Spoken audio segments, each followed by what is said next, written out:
Bien, abarcando lo que es esta unidad número 2, bien, que se refiere básicamente a el cálculo de algunos indicadores financieros que también se van a traducir en indicadores de valor. Porque recordemos que básicamente la idea es generar valor en las organizaciones para que se pueda, pues, ver un resultado positivo en el momento en que la organización se quiera vender, porque esa generación de valor se otorga básicamente en el aumento de la valorización de las acciones de una empresa determinada. Entonces, la actividad o la evaluación, las estrategias de evaluación para esta unidad número 2, pues tienen el primero un taller de un 10% que corresponde, ¿verdad?, a resolver en función de unos estados financieros que me arrojan allí. Primero, el ajuste por inflación. ¿Por qué el ajuste por inflación?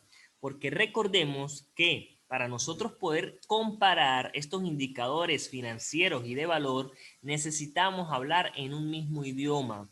¿A qué me refiero? A que las cantidades precisamente sean compatibles. Esto se logra solamente cuando nosotros hacemos un ajuste por inflación, porque recordemos que sobre todo por las condiciones económicas que ha sufrido nuestro país, pues esas cifras a veces no terminan siendo muy reales, porque se inflan, sobre todo ingresos, gastos, costos, hasta la misma utilidad, se infla en función básicamente es de la inflación, ¿ok? Y no realmente, pues, se observa si existe una representación significativa, por ejemplo, en lo que es la rentabilidad, y eso se traduce en liquidez o iliquidez, ¿ok? Y por supuesto en lo que vamos a observar el día de hoy, que es el EVA, el EBITDA y el margen de EBITDA.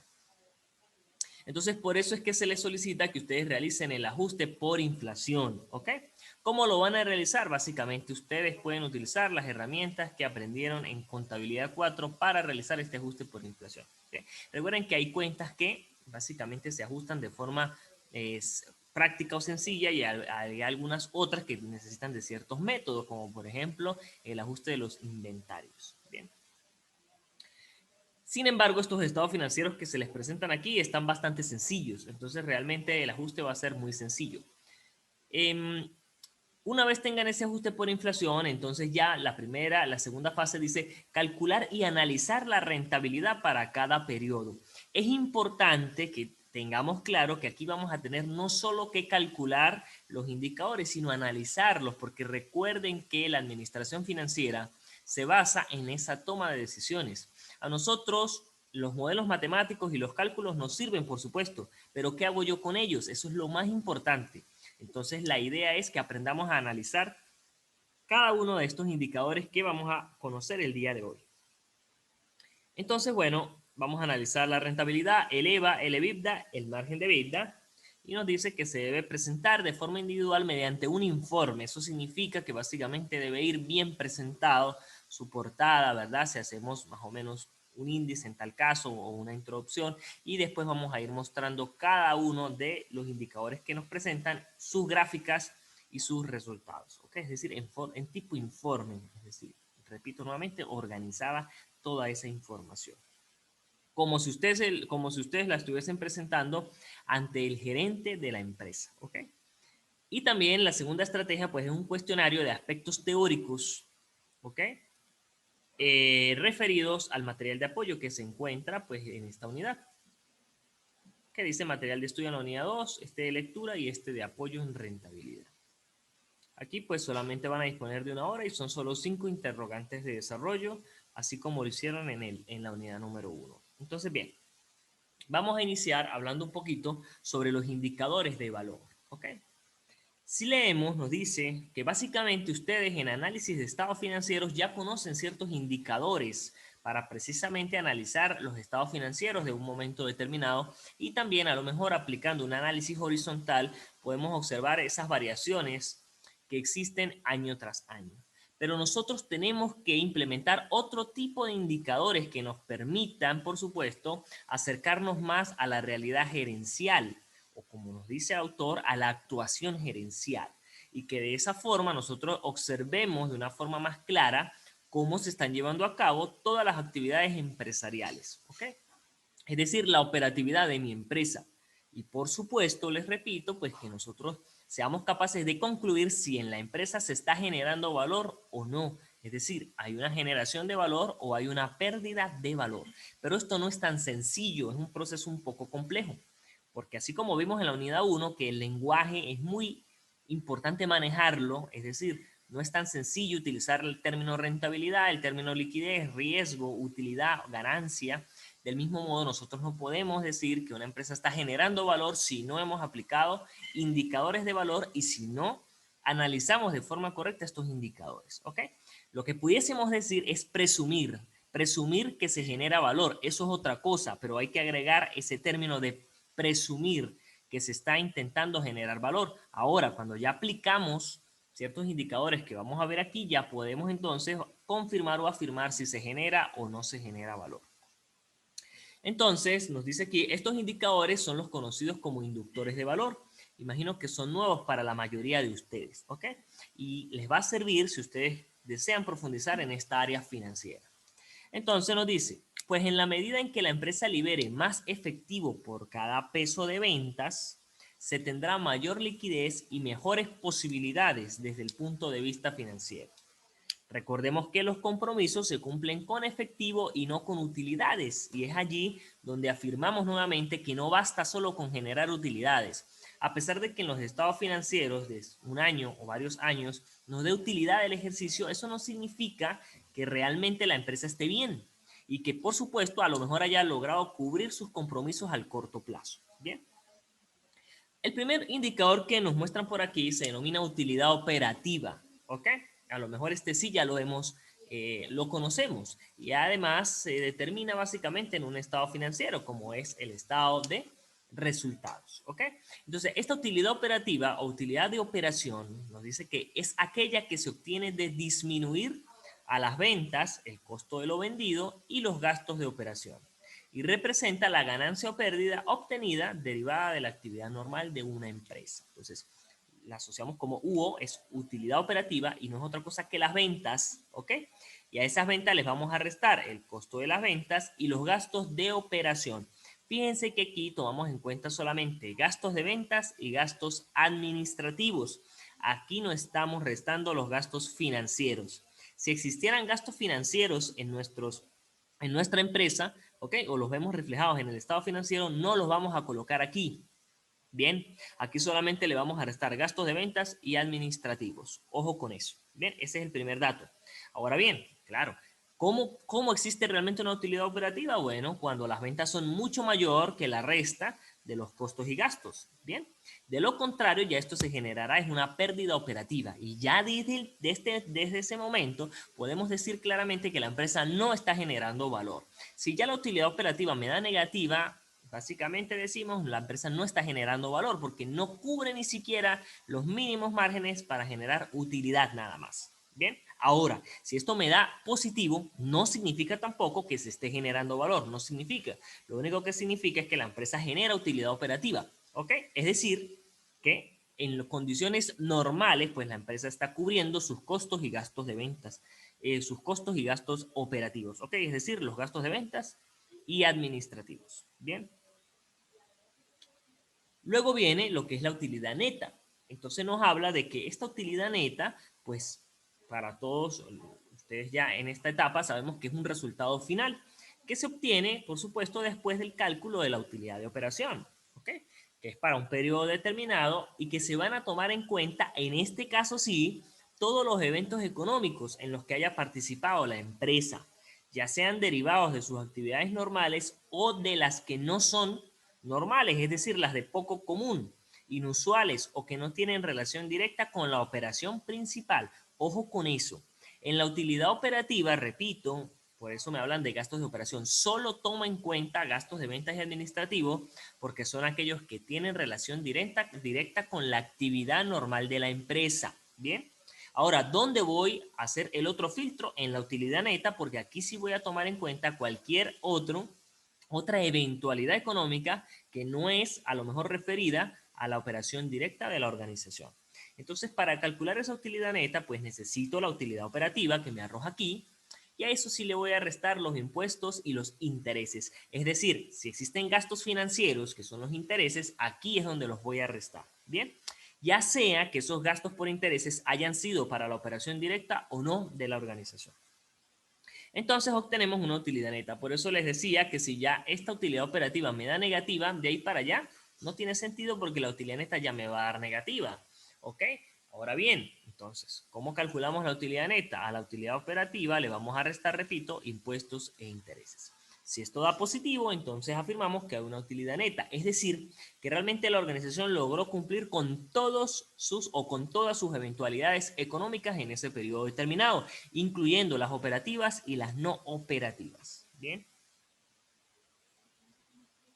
¿Alguna pregunta hasta el momento?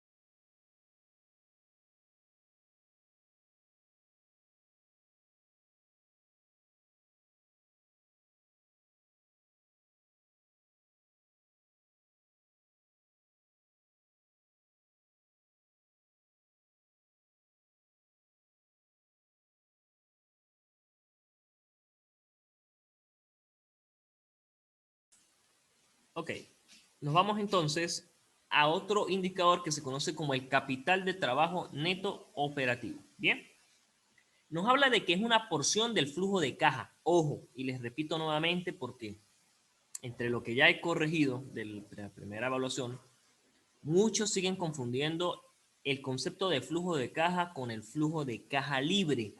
Recordemos que son cosas distintas. Se relacionan, por supuesto, pero no es lo mismo, ¿ok?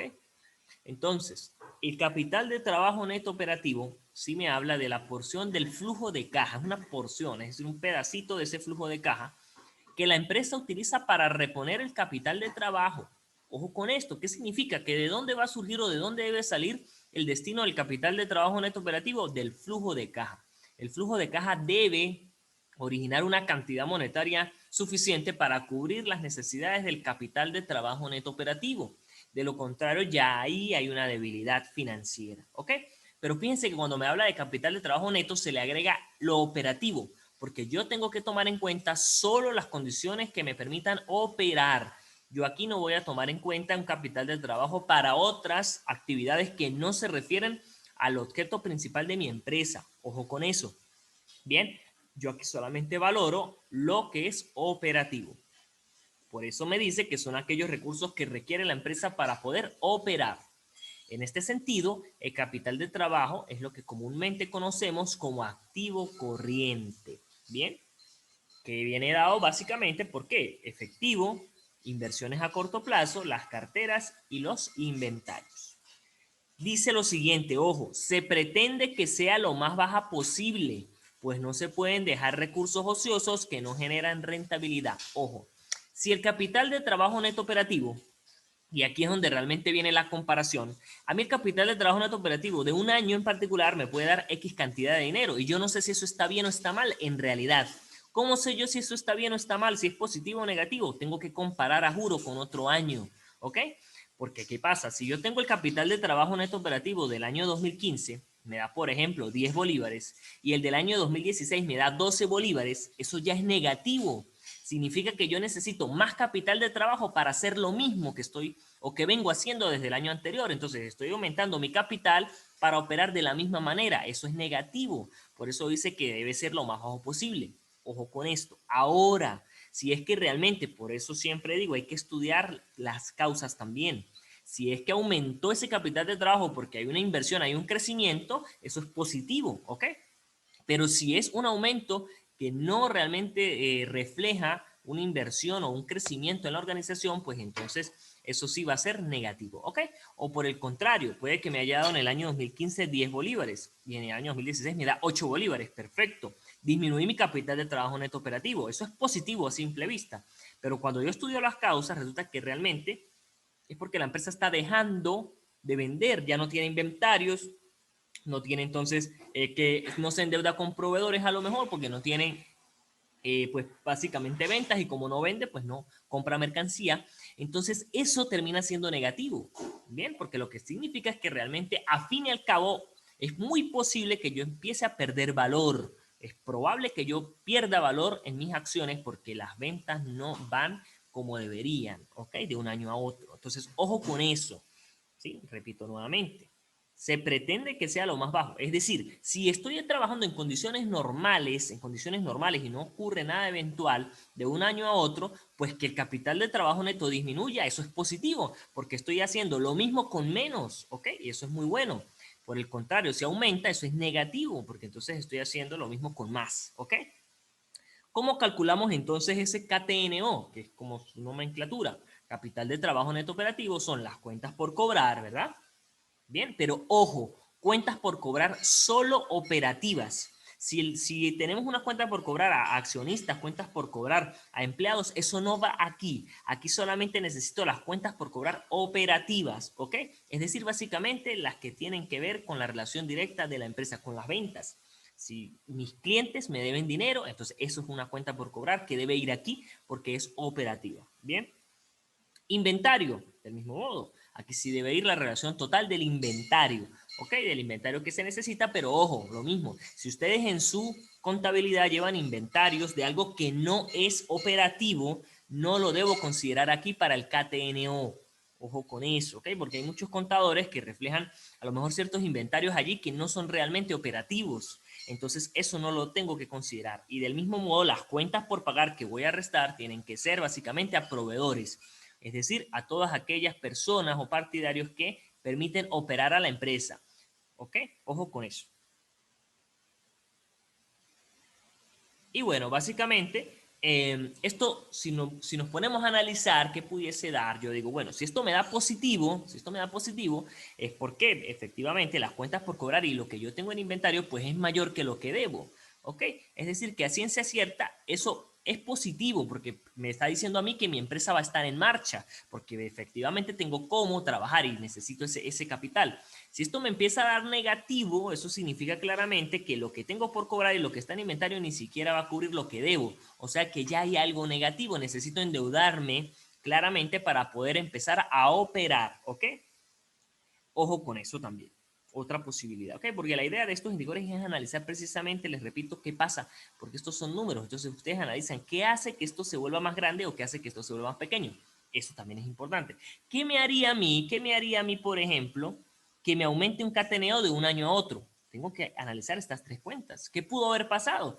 Que las cuentas por cobrar aumentaron muchísimo con respecto al año anterior. Ojo, por eso es importante también ajustar por inflación, manteniendo condiciones inflacionarias ajustadas, ¿ok? Es decir, que sean comparables. Entonces, si mis cuentas por cobrar aumentaron de un año a otro, pues yo tengo que estudiar mis políticas de cobranza, ¿ok? Porque eso no es positivo. Lo mismo, si yo tengo muchísimos inventarios y esto aumentó, y esos inventarios pues, son inoperativos, innecesarios, tampoco debe ser bueno para la organización. Y lo mismo, porque ojo, no necesariamente que haya disminuido, eso lo puede hacer que aumenten las cuentas por pagar, pero tampoco entonces es muy positivo que esas cuentas por pagar aumenten demasiado si realmente eso no me está generando ingresos. Bien, entonces esas son las cosas que yo tengo que analizar, por ejemplo, estas tres cuenticas que tengo aquí para generar las causas probables y decir efectivamente si eso es positivo o si no es positivo. ¿Ok? Porque fíjense que a fin de cuentas, lo que me dice la teoría es que hay recursos ociosos que no terminan generando rentabilidad. Entonces, realmente lo que me hace una variación entre el KTNO negativo es que yo pierda rentabilidad en el tiempo, porque efectivamente voy a sacar del flujo de caja un dinero fijo para capital de trabajo, ¿ok? Operativo, pudiéndolo dejar en flujo de caja libre para generar, dárselo a los accionistas o invertir en nuevos negocios, ¿ok? Nos vamos ahora entonces a ver la productividad del capital de trabajo. Ahora vamos a observar entonces qué tan productivo está siendo ese capital de trabajo. Bien, Esta productividad de capital de trabajo sí lo podemos analizar para un solo periodo. Yo lo puedo analizar simplemente para el año 2015-2016 sin necesidad de comparar, ¿ok? Pero también lo puedo hacer comparando. Puedo comparar la productividad de un año con otro. A diferencia del KTNO, porque les repito, el KTNO, si me doy cuenta, es un número. Yo lo puedo calcular para el 2015, bien, me da un número. Yo pudiese analizar básicamente en ese año, bueno, si me está dando positivo o negativo, pero la esencia está en comparar, porque si yo pretendo que sea lo más bajo posible, entonces yo tengo que comparar un año con otro para ver qué ocurrió. Entonces me dice, por ejemplo, que la productividad del capital de trabajo se refiere a un aprovechamiento de la inversión, ojo, de la inversión, es decir, de lo que, con lo que inició la empresa. Entonces, ¿qué tanto estamos aprovechando nosotros esa inversión con respecto a ese capital de trabajo neto? Bien, y también tomando en cuenta las ventas alcanzadas. Nos dice aquí, a mayores ventas, bien, dada una inversión en capital de trabajo neto operativo, mejor es la productividad que proporciona este rubro. Esto es lógico, ¿ok? Pero ojo, si el capital de trabajo se mantiene constante y las ventas aumentan, por supuesto que eso es productivo, ¿ok? Porque estoy trabajando con los mismos recursos y vendo más. Eso es bueno, es positivo. Bien, y luego me dice, es muy importante para una empresa que pretenda alcanzar alto rendimiento, lógico, tener la mayor productividad posible en su capital de trabajo. En muchas circunstancias se invierte más de lo que se requiere. Eso sí es muy importante. Bien. Entonces, ¿cómo se calcula? El PKT, ¿okay? Que significa productividad del capital de trabajo, pues no es otra cosa que el capital de trabajo neto operativo dividido sobre las ventas. Bien. ¿Cómo se interpreta este número? Este número se interpreta que por cada bolívar o por cada unidad monetaria que se vende, de esas ventas se otorga X cantidad al capital de trabajo neto operativo. ¿Ok? Eso es lo que representa porque es una fracción. Recordemos que aquí siempre va a ser un 1. Entonces, por cada, decimos por cada bolívar, por cada dólar, dependiendo de la unidad monetaria que se está vendiendo, entonces yo de allí destino X cantidad también para el KTNO. Por eso aquí es importante lo siguiente, me dice aquí. Es muy importante mayores ventas. Aquí es importante que las ventas crezcan y el KTNO disminuya. ¿Eso qué creen que me va a hacer ustedes? ¿Qué creen ustedes que me puede generar aquí un paquete, un KTNO? ¿Qué puede generar eso? Bien, fíjense lo siguiente, por ejemplo, para que lo veamos numéricamente. Yo tengo en un año determinado, tengo 30 de KTNO y eso lo voy a dividir entre las ventas que fueron 20. Eso me da 1.5, ¿ok? Es decir, que por cada bolívar que yo vendo, estoy destinando 1.5 para el KTNO. ¿Eso es bueno o malo? Eso básicamente, ¿cómo es negativo. Porque fíjense, ni siquiera con el mismo bolívar que yo estoy vendiendo, estoy cubriendo el KTNO. Necesito poner 0.5 de más. Realmente no estoy siendo productivo, ¿ok? Porque fíjense, la relación no es ni siquiera 1 a 1, sino por cada bolívar que yo vendo tengo que poner 1.5 para el KTNO. No alcanza. Entonces, eso está siendo negativo. Ahora, por el contrario, si yo digo que son 30 en KTNO y las ventas son 60, me está dando 0.5. ¿Qué significa? Que por cada bolívar que yo vendo, solo destino 0.5 al KTNO. Ya allí hay una productividad porque me está quedando un diferencial o un restante para aprovecharlo en otras situaciones, en otras circunstancias, en otros recursos. Bien, entonces, ¿qué podemos concluir también? Como necesito que las ventas sean más altas, pues la idea es que el PKT se acerque más a cero. Un PKT que se acerca más a cero es mejor. Lógico que esto nunca puede ser cero, no puede ser cero porque la única forma de que sea cero es que el KTNO sea cero y si el KTNO es cero, pues la empresa no está operando, no tengo capital de trabajo, eso no es lógico, ¿ok? Pero la idea sí es que este KTNO se mantenga constante y las ventas aumenten constantemente. Eso hace que sea más pequeño. Veamos el ejemplo. Yo tengo 30 en KTNO y 60 en ventas, 0,5. Para el siguiente año sigue siendo 30 KTNO, pero ahora son 70 en ventas. ¿Qué ocurrió? 0,42. Fíjense, estoy siendo más productivo porque para el año anterior necesitaba por un bolívar 0,5 para el KTNO. Ahora, para este año, por el mismo bolívar, necesito solamente 0,42. Necesito menos dinero. Me estoy destinando más dinero, aprovecharlo en otras situaciones, en otros recursos. ¿Ok? Entonces, ojo con eso. ¿Alguna pregunta hasta el momento?